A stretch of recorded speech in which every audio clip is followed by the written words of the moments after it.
हिरलोक पंचक्रोशी शिक्षण प्रसारक मंडळ हिरलोक संचलित शिवाजी विद्यालय हिरलोक येथे नवीन विद्यार्थ्यांचा प्रवेशोत्सव जल्लोषात साजरा करण्यात आला। दिनांक 15 जून 2024 रोजी नेहमीप्रमाणे शाळा सुरू झाली। यावेळी 5वी ते 10वी इयत्तेमध्ये अनेक नवीन विद्यार्थ्यांनी 2024-2025 या शैक्षणिक वर्षाकरिता प्रवेश घेतला। या सर्व विद्यार्थ्यांचे ढोल ताशांच्या गजरात औक्षण करत गुलाब पुष्प देऊन त्यांचं स्वागत करण्यात आलं। तसेच मोफत पाठ्यपुस्तक वितरण कार्यक्रम संपन्न झाला।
यावेळी मुख्याध्यापक श्री दिनेश म्हाळगुसर, शिक्षिका घाडी मॅडम, राणे मॅडम, शिक्षक तांबे सर, नाईक सर, विणकर सर, केळुसकर सर, ढाकरे सर, शिंदे सर, डवर सर आदी उपस्थित होते।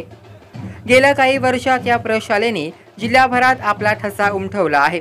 मुख्यमंत्री माझी शाळा सुंदर शाळा तालुका स्तरावर माध्यमिक विभागात प्रथम क्रमांक तर जिल्हा स्तरावर द्वितीय क्रमांक प्रशालेने पटकावला आहे।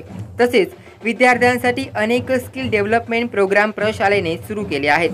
त्याचप्रमाणे स्पर्धा परीक्षांमध्ये देखील प्रशालेचा नेहमी सहभाग असतो। 10वीच्या परीक्षेत 100% यशस्वी परंपरा कायम ठेवत सिंधुदुर्ग जिल्ह्यात शैक्षणिक नकाशावर प्रशालेने आपले नाव सुवर्ण अक्षरात कोरलं आहे। त्यामुळे पंचक्रोशीत प्रशालेचा नावलौकिक वाढला असून यावर्षी अनेक नवीन विद्यार्थ्यांनी प्रशालेत प्रवेश घेतला आहे। ब्युरो रिपोर्ट विभावरी परबसह संवाद मीडिया सिंधुदुर्ग।